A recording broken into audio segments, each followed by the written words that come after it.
maravilhoso, conselheiro, Deus forte, príncipe da paz, aplica-se a Jesus Cristo? Vamos ver se estas aplicações aqui mencionadas de fato cumpriram-se ou cumpre-se na pessoa de Jesus Cristo, ou cumpriu-se em Ezequias. Então vamos às comparações, e nada melhor do que utilizarmos uma técnica prática que é o testemunho vivo dos acontecimentos, dos fatos da época. Ezequias, no caso do título maravilhoso, vamos avaliar na pessoa de Ezequias e depois vamos avaliar na pessoa de Jesus Cristo. Ezequias extirpou a idolatria dos termos de Judá. Isso está em 2 Reis, capítulo 18, versículo 4. Ezequias fez isso. Ele extirpou a idolatria dos termos de Judá. Jesus estimulou entre seus discípulos a idolatria de sua própria pessoa, pois disse: ninguém vem ao Pai senão por mim. João 14, versículo 6. E diz mais: e quem vê a mim, vê ao Pai.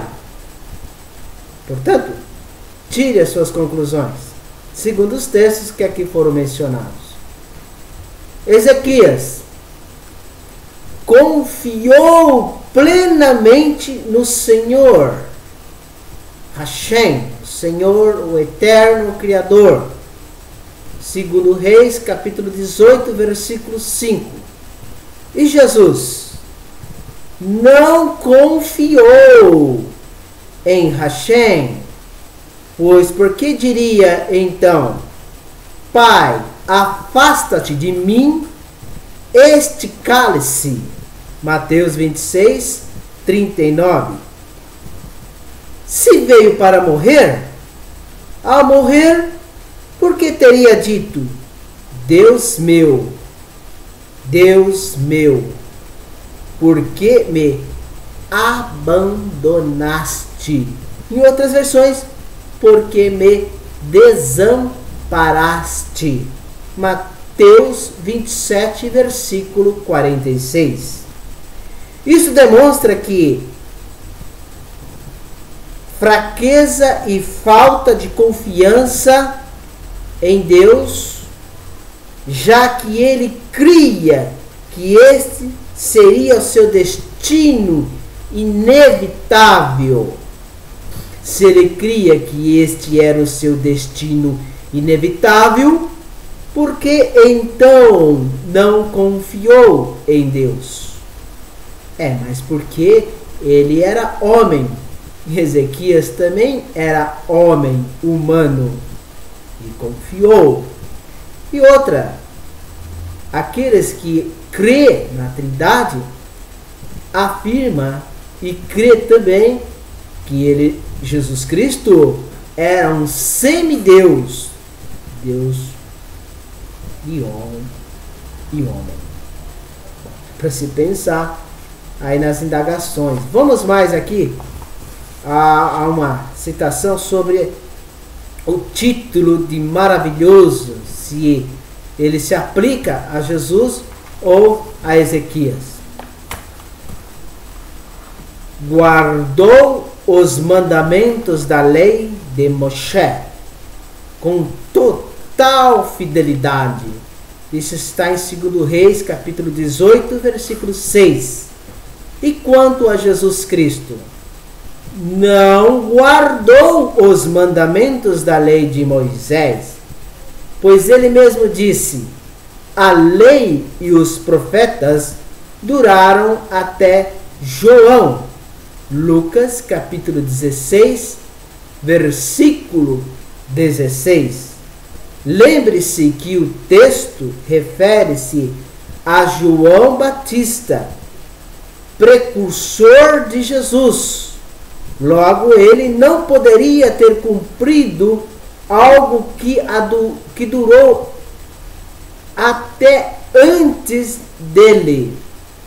Para maiores detalhes sobre Jesus e seu comportamento com relação à lei, é só você analisar com mais profundidade os textos que estão relacionados com esse texto de Lucas 16, versículo 16, e você vai ver que não está se referindo às leis cerimoniais que alguns sabatistas teólogos insinuam que João Batista, que essa citação está se referindo às leis cerimoniais e não é às leis cerimoniais.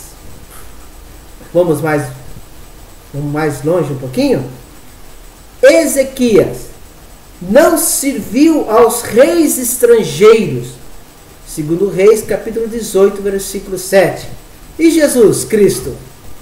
Jesus serviu os reis estrangeiros, pois disse: dai a César o que é de César. Mateus 22, versículo 21. Desta maneira, ele, Jesus Cristo, legitimou a ocupação romana da Judéia e incentivou a submissão a Roma. Não é esta a obra do verdadeiro Messias. Não é. Pois este, quando vier, libertará os judeus da opressão dos gentios, dos góis, e congregará os desterrados de Israel. Isso está em Zacarias, capítulo 12, versículo 2 até o 6. Vamos mais algumas referências sobre o título maravilhoso. Ezequias feriu os inimigos do Senhor. 2 Reis, capítulo 18, versículo 8. E Jesus não feriu os inimigos do Senhor, antes acovardou-se diante deles, dizendo: o meu reino não é daqui, o meu reino não é terreno. João 18, versículo 36. E outra: nós somos terrenos. O humano é terreno.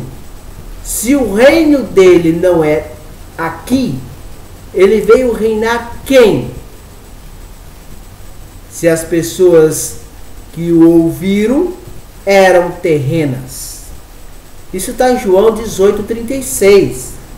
Na parábola do trigo e do joio, ele diz que o campo onde a semente é lançada é o mundo. Mateus 13:38. E em Mateus 13:41, ele diz que os anjos virão e colherão do seu reino tudo que causa escândalo. O que entendemos disso?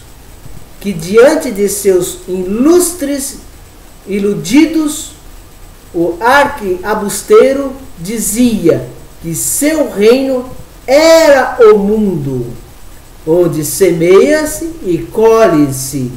Entretanto, diante das autoridades e dominadores romanos, ele, querendo livrar-se da acusação de insurreição política, disse: o meu reino não é deste mundo.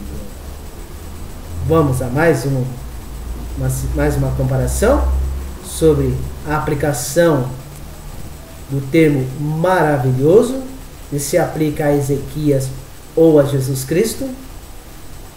Vamos lá. Ezequias reparou o templo do Senhor, 2 Crônicas 29, versículo 3. E Jesus não reparou o templo do Senhor. E isso por dois motivos. O templo estava em perfeita ordem, funcionando em seu tempo, e não havia abominações de idolatria a serem retiradas. Ele, entretanto, disse que seus seguidores não mais adorariam em Jerusalém, e consequentemente no templo sagrado. Isso está em João capítulo 4, versículo 21. Vamos a mais uma comparação? Ezequias ordenou a reconsagração dos sacerdotes, 2 Crônicas 29, versículo 5. E Jesus Cristo não ordenou que os sacerdotes se consagrassem ao serviço divino. Antes iludiu e enganou alguns deles, fazendo-os crer em suas mentiras, desviando-os do eterno. Isso está em João capítulo 12, versículo 42. Mais uma comparação. Ezequias fez uma aliança de fidelidade com o Senhor. Isso está em 2 Crônicas 29, 10. E Jesus, ao contrário do que fez Ezequias, a suposta aliança que Jesus teria estabelecido não foi baseada na fidelidade ao concerto de Deus. Havia feito com Israel no Sinai. A chamada nova aliança de Jesus buscou eliminar a aliança eterna. Veja Daniel capítulo 7, versículo 25. Conclusão. Como pode Jesus ser o maravilhoso de Israel? De Isaías, também 9, versículos 6 e 7. Se os cristãos aplicam a profecia do servo sofredor, Isaías 53, a ele, e esta profecia diz que o servo não tem parecer ou formosura, Isaías 53, versículo 2. Como pode ele ser chamado de maravilhoso se todos os supostos milagres e maravilhas que Jesus teria operado sempre dependiam do nível de fé das pessoas? Terceiro, como pode ser ele um maravilhoso, sendo que rejeitava a lei divina, a Torá, pois violava abertamente os mandamentos nela contidos? Como poderia ser chamado maravilhoso, sendo que não via as maravilhas que procedem da lei? Salmo 119, versículo 18 e 129. Como pode ser Jesus chamado de maravilhoso, sendo que o único que opera maravilhas é o Senhor Deus? Salmo 72, versículo 18. Salmo 136, versículo 4. Jesus violou a lei divina e sempre a contestava, dizendo: ouviste o que foi dito aos antigos, eu, porém, vos digo, as Escrituras dizem que até mesmo as orações daqueles que se recusam a ouvir a lei é abominável. Provérbios 28, 19. Quanto mais as pretensas maravilhas operadas pelos tais. Como pode ser ele chamado de maravilhoso, quando todos os sinais que faziam tinham o único e confesso objetivo de desviar a atenção do povo simples de Deus, único e verdadeiro, para ele mesmo? Veja, credes que o Pai está em mim? Crede pelo menos por causa das mesmas obras. João 14, 11. Jesus operou outros sinais miraculosos. Esses, porém, foram escritos para que creais que Jesus é o Cristo. João 20, versículo 30 e 31. Tenho-vos mostrado muitos milagres procedentes de meu Pai, por qual deste me apedrejais? Responderam os judeus: não te apedrejamos por milagre algum, mas por blasfêmia, porque sendo tu mero homem, te fazes Deus a ti mesmo. João 10, versículo 32 e 33.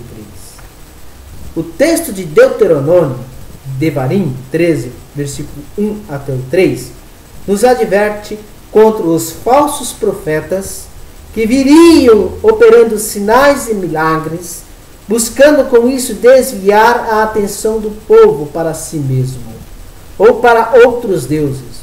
Foi exatamente isto que Jesus fez. Portanto, existem inúmeros textos sobre o título maravilhoso que poderíamos citar aqui, provando se realmente se cumpre na pessoa de Jesus Cristo. Nós vamos mostrar mais para frente que Jesus Cristo, ele transgrediu os 10 mandamentos e ensina a muitos a continuarem transgredindo. Nós vamos ver agora um outro título aplicado à pessoa de Jesus Cristo, que é conselheiro. Vamos ver se se aplica a Jesus ou a Ezequias. Nós fechamos aqui agora com esse vídeo sobre o título maravilhoso. A quem se aplica? A Ezequias ou a Jesus Cristo? Eu peço o favor a você, ouvinte, que assista os outros vídeos. Tem pessoas aí que estão pegando o bonde andando e estão escrevendo para mim, fazendo seus comentários. E seus comentários são lamentáveis. Assista, por favor, os outros vídeos, os vídeos anteriores. Começa lá do vídeo número 1, a introdução, até chegar nesse. E tome cuidado na leitura dos textos que vocês fazem da Brit Hadashah, do Novo Testamento, da Nova Aliança, fazendo citações querendo fazer o texto falar. Não faça isso. Leia o contexto do texto, tá? Entenda o que você está lendo, não o que disseram para vocês que significa. Aqui você não vai ver supõe-se, entende-se, acho, ok? Esses tipos de colocações são colocações muito superficiais. São pessoas que não analisaram a fundo o assunto. E eu entendo isso, porque são limitações que os senhores do mundo colocaram. E os agentes dos senhores do mundo estão nas igrejas, estão esparramados em todos os movimentos religiosos, não é só em igrejas, tá? Tudo que se chama de religião, de organização religiosa, De empresas e política eu nem falo, né? Porque é normal isso. Mas com as escrituras na mão e forçar o texto a falar aquilo que na realidade não é, isso é muito covardia. Por favor, seja sincero com a verdade, ok? E vamos aí para o próximo vídeo. Faça os seus comentários, terei um imenso prazer de respondê-las à luz das Escrituras, à luz da Torá, e até os textos do Novo Testamento. Eu compreendo perfeitamente os textos de Mateus até Apocalipse. Eu já li todos os livros, estudei todos os livros, e eu estou apto a fazer, compartilhar contigo a leitura de qualquer texto do Novo Testamento da Nova Aliança, ok? Muito obrigado pela sua participação.